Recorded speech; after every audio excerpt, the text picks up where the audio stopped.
Hi, Askilon. Hello everybody! Welcome to my channel! Kailan kayo matatapos ang digmaang ito?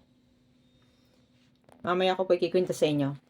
Anyway, naniniwala po ba kayo sa palatandaan sa langit?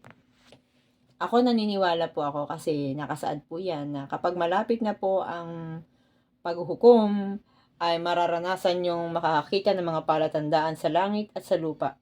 Magkakaroon ng mga digmaan at lindol, pero hindi pa yan ang wakas. Yan po ay mga palatandaan na malapit na ang wakas.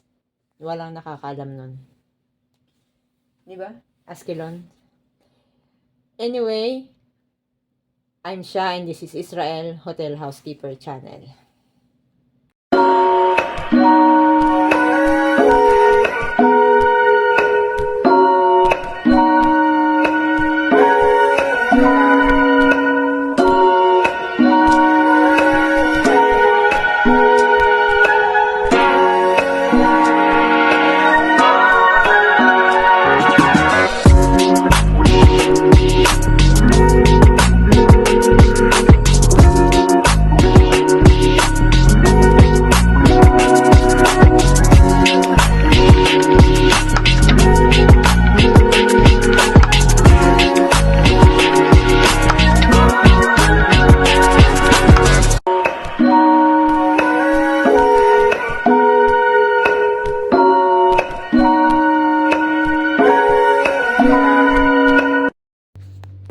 Hello everybody, welcome to my channel.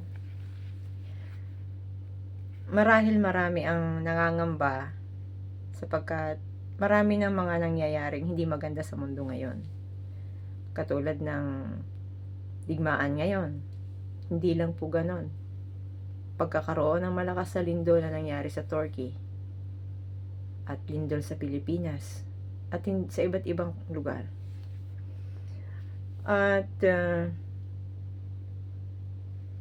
may mga nakikita sa langit, mga kakaibang mga palatandaan na hindi maipaliwanag. Hayaan niyong basahin ko ito sa inyo. Ano ang inihula ng Biblia tungkol sa panahon natin? Ito po yung apat na lima po ito. Ito ay ayon sa Biblia po ng JW, Jehovah's Witnesses. Kahit po buksan natin sa Catholic, mababasa rin po natin ito. Ano ang inihula ng Biblia tungkol sa panahon natin? Mateo chapter 24 verse 7 and 8. Maglalabanan ang mga bansa at mga kaharian. Ang lahat ng ito ay pasimula ng matinding paghihirap. Mateo chapter 24 verse 11 and 12. Marami ang magkukunwaring propeta at marami silang maililigaw.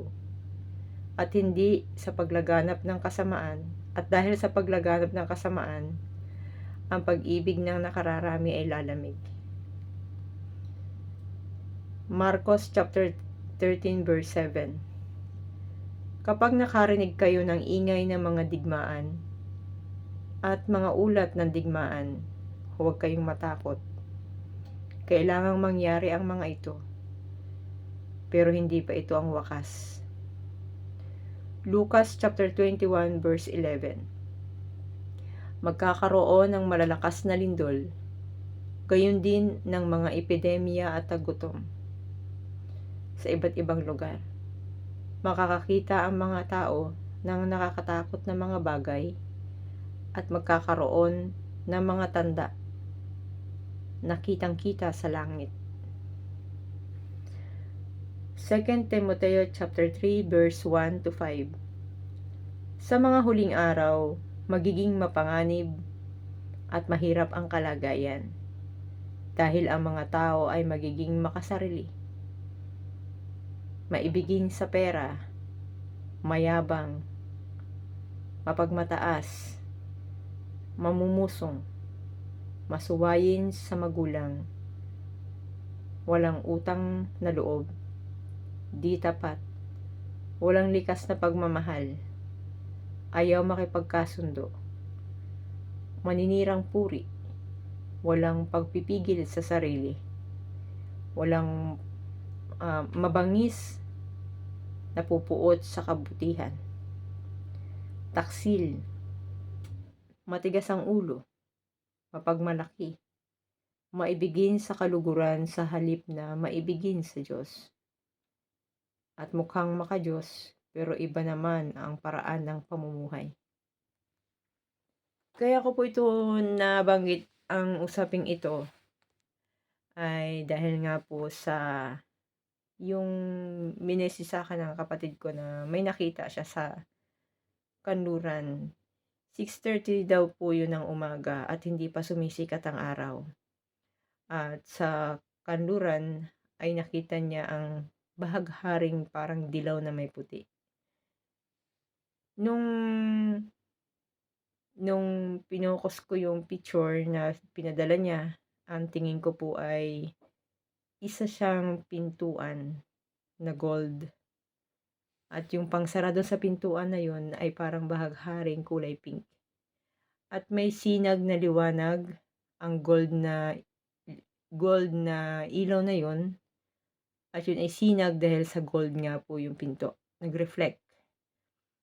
At may katapat pa siya eh. Parang doon ang daanan, papunta doon. Balikan siya. Alam niyo po ba yung parang tunnel? Ganon. Pero may harang na ulap yon. Hindi pinakita yung daanan. Yung isa ay parang malabo. Sa may parting kaliwa. Hindi ko lang matagpuan, hindi ko matandaan kung saan dito sa Bible, pero parang nabasa ko na ang daan patungo sa Panginoon, ang pintuan ay may mga pearl. At yung daanan ay gold na parang transparent. Gold ang kulay. And then, ang trono ay may rainbow. Ang rainbow ay hindi yung rainbow na nakikita natin sa earth na Roy G. Viv na red, orange, yellow, green. Hindi po ganun ang kulay. Parang kung hindi ako nagkakamali, may pink rainbow yun.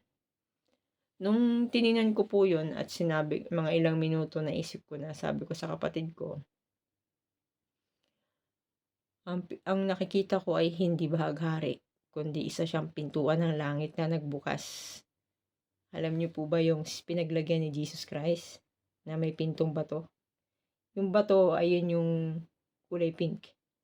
At yung gold ayun yung pintuan. Ako po'y naniniwalang merong Jesus Christ at may Panginoon.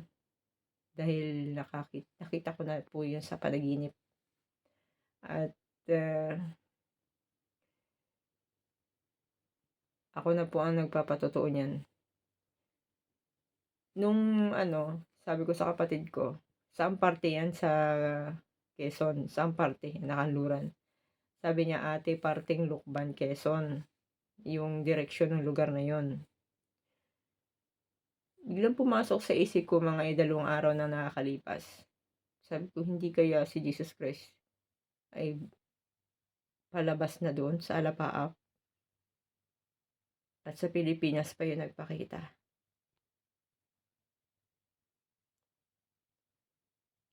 At syempre, bago ko po ma-receive yung message na yun, isang Ukrainian, Israeli, ang nakasabay namin sa pagkain. May iba po tayo. At tinanong ko siya, look, para kang American, sabi ko. Sabi niya, Ukrainian, Israeli siya. At soon daw mag-aaral siya mag-soldier. Tinanong ko siya, syempre, taga rito siya sa, may lahing siya taga rito. Ang tinanong ko sa kanya na, sa iyong palagay, hanggang kailan ang digmaang ito? From October 7.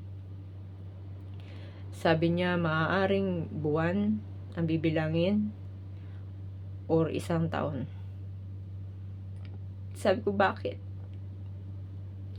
Kasi, parang tumahimik na, wala nang sirena.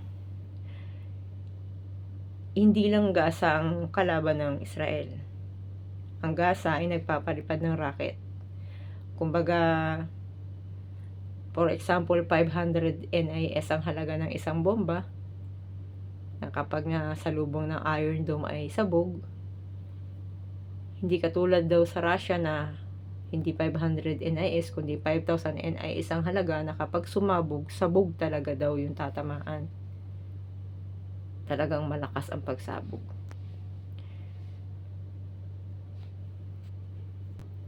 At may kinento siya na hindi lang Gaza kundi Iran ang kalaban ng Israel sa ngayon.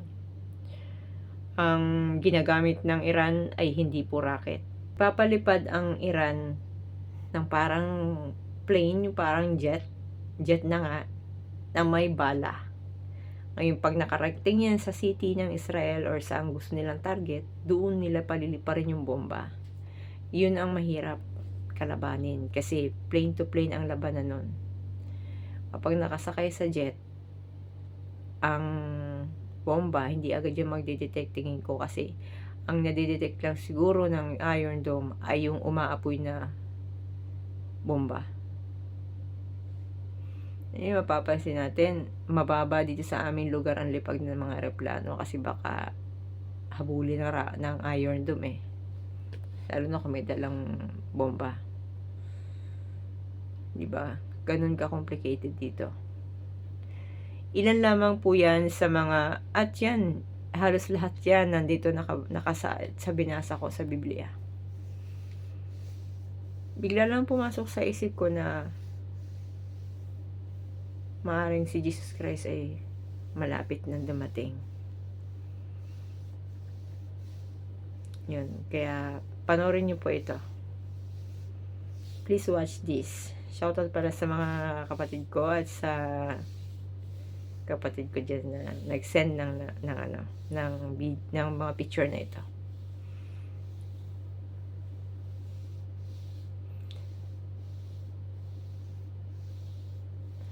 Okay, bye-bye.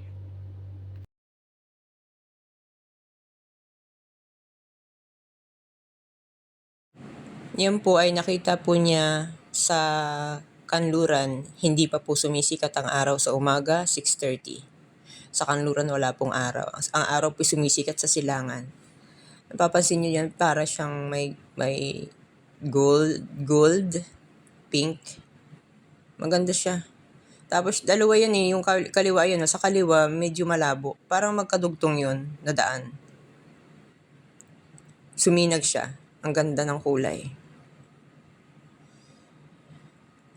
Patuloy lang po tayong manalangin dahil hindi po natin alam kung kailan ang wakas at kung kailan dadating si Jesus Christ. Kasi ang sinabi doon is before dawn. Yan po ay 6:30. Ibig sabihin ng before dawn, bago sumikat ang araw